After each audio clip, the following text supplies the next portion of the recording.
for the Joe Rogan Ilya Topuria reaction. And not only that, we're going to preview WrestleMania 41. And let's talk about WrestleMania 1. I was born on the same day as WrestleMania 1. And from then on, wrestling became a staple of my life, just like what any kid lived through in the 1990s.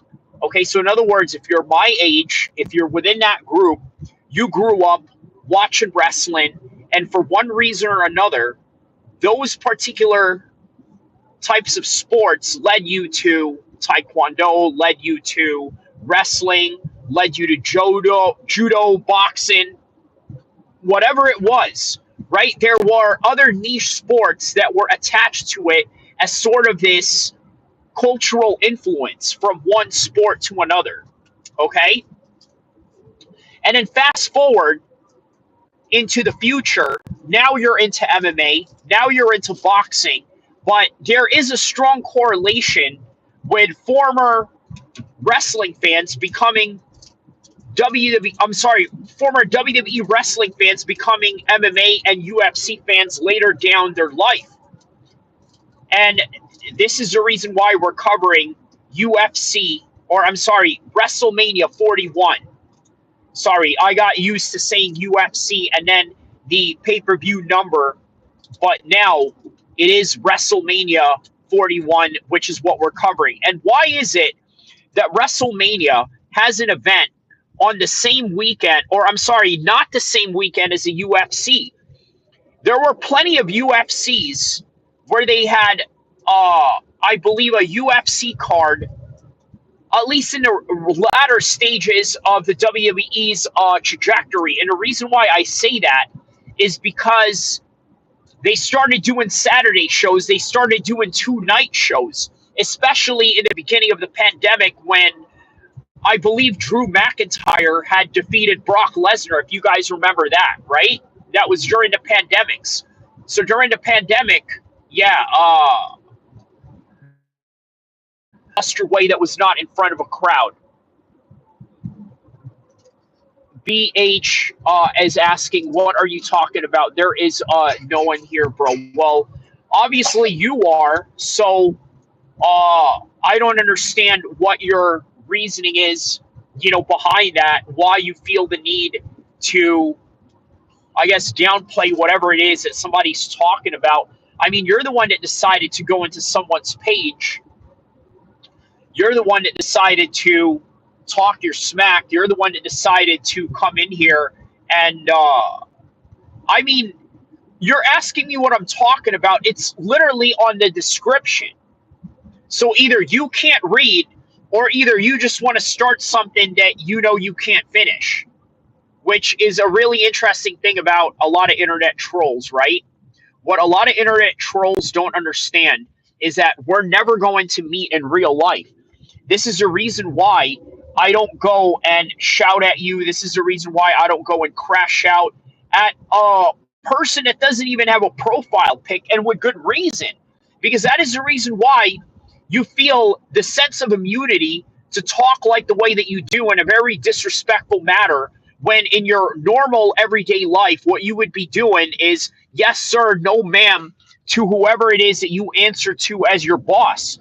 That is, if you're even employed in the first place. But that's neither here or there.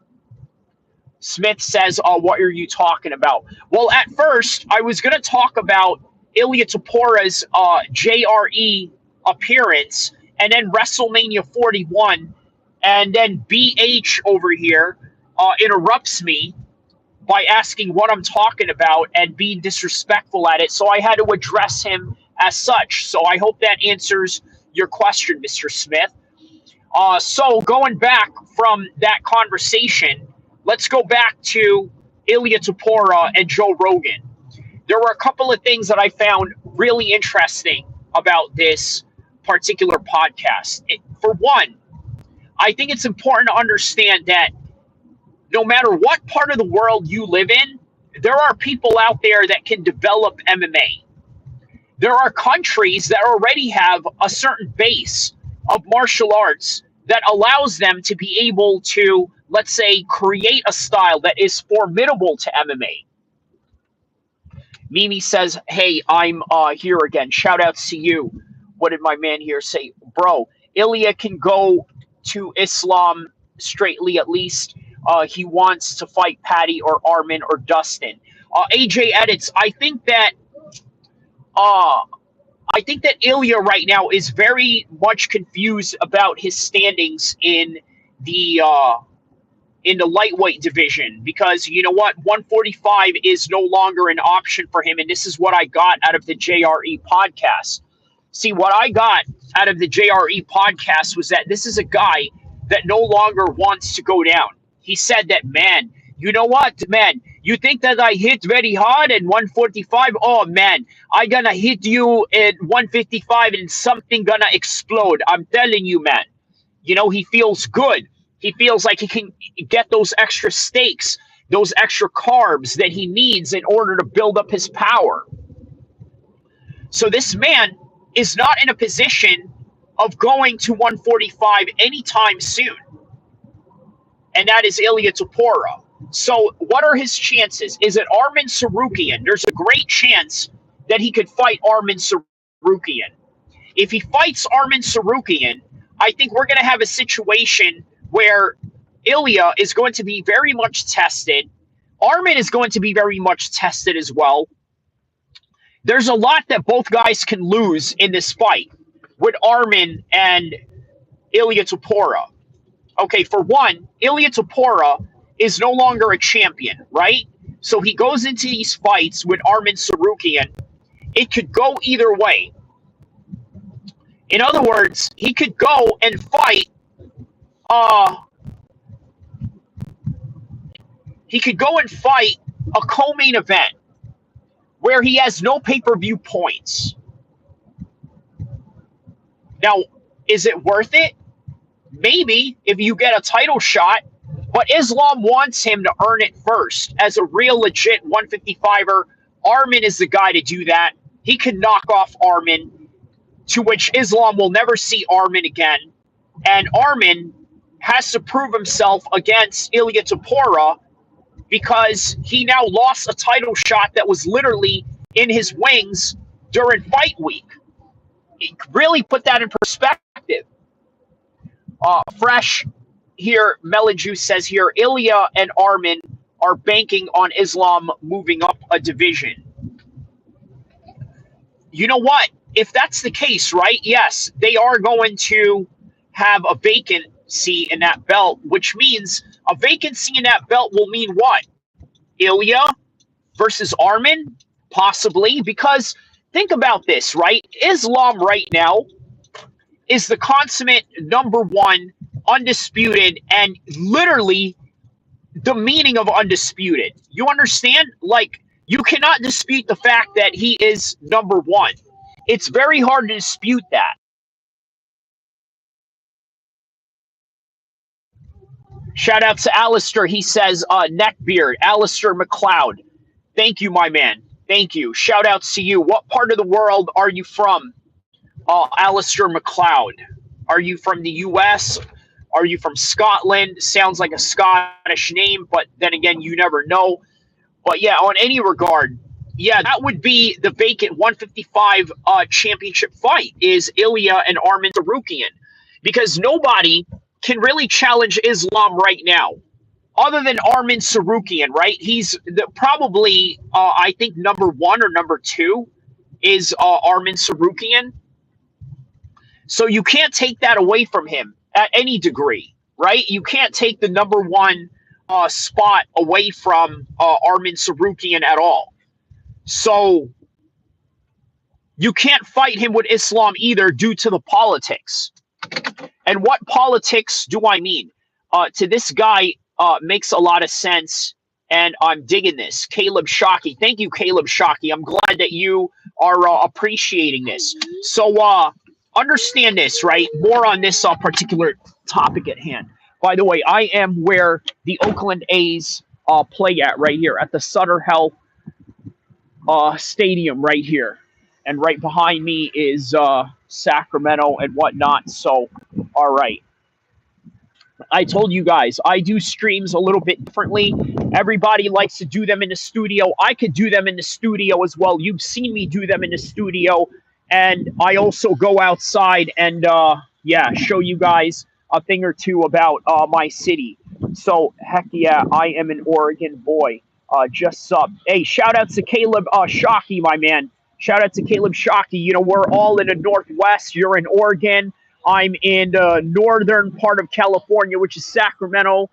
Life couldn't get any better, and we're here talking MMA. We're here talking professional wrestling and Wrestlemania weekend, all in the same. Now, usually they would have a Wrestlemania uh, separate from what do you call it? The UFC. But now, obviously, they have to share Saturdays now, right? Now that they allow WrestleMania to have 2 nights, so now they have to share Saturday nights. Uh, Being that TKO is affiliated with the UFC, they're not going to trample each other anymore. So, in other words, they're going to schedule themselves around each other. And I got to tell you, usually I would think that WrestleMania is usually right around early April or at least by the end of March. Okay. And I never thought that it would exceed this far into April, but I think the reason for that is the UFC. Zabit is coming back in 1 year. AJ Edits says, "Is that right? Is that right?" I think he's in medical school right now, so maybe he's completing a residency of some sort. I think that is what's going on ultimately.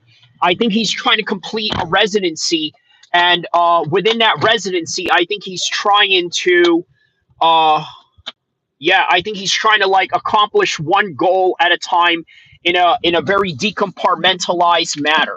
So I think that's what's going on with Zabit right now. In other words, he wants to go at it one at a time, right? He wants to go at it one at a time. He wants to be a doctor first, or at least finish parts of that, and then go back to his fighting career. But I don't know how he's going to go about or how that's going to happen, right? I don't know how that's going to help. Okay, so first let's talk about WrestleMania, the matches that they got going on here, right? And then we're going to go into more of Joe Rogan and Ilya Topuria, and then more MMA talk as we go on. Okay, so April 19th, which is tomorrow, right? Night one of WrestleMania. What do we got? Gunter versus Jey Uso. Now, obviously, Gunter is a new guy. And for those that are real wrestling fans that are watching this right now, please forgive me. I am now a casual of wrestling. Now, Jey Uso, from what I understand, is a guy who is a twin brother of one of the Usos, right? And that's also the same blood relatives of The Rock and Roman Reigns. And then they had this beef going on